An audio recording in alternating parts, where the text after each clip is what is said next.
Anthony Eubinia, 1 SSC Eagle. Today we will learn about time and how to read analog clock. Do you know what is the time to you wake up? How about time to go to school? Let's learn together.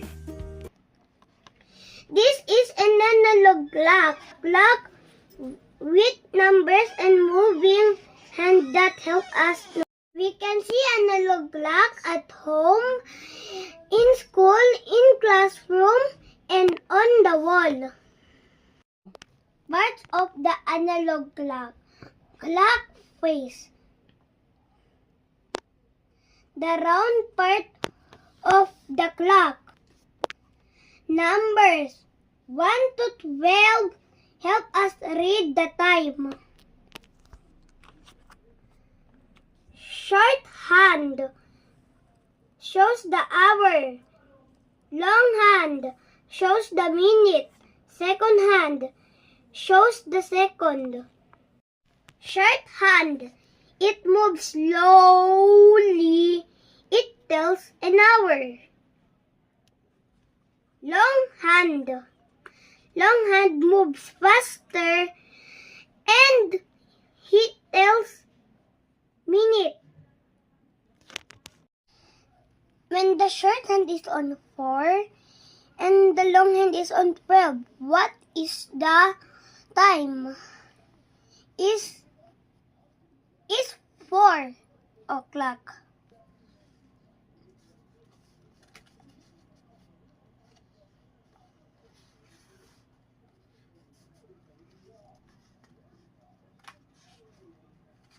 The shorthand is on 12 and the longhand is on 12. What time is it? It's 12 o'clock.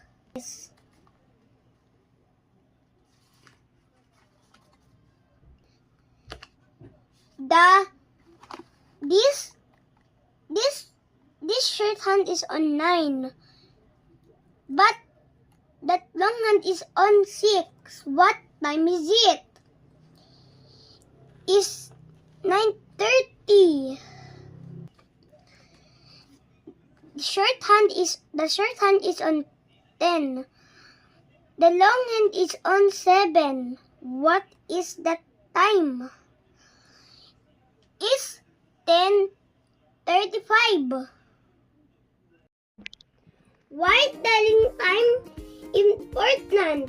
Telling time help us wake up on time, go to school on time, eat meals on time, play and rest on time. It helps us organize our day. Remember, learning time helps us manage our daily activities. Thank you and goodbye.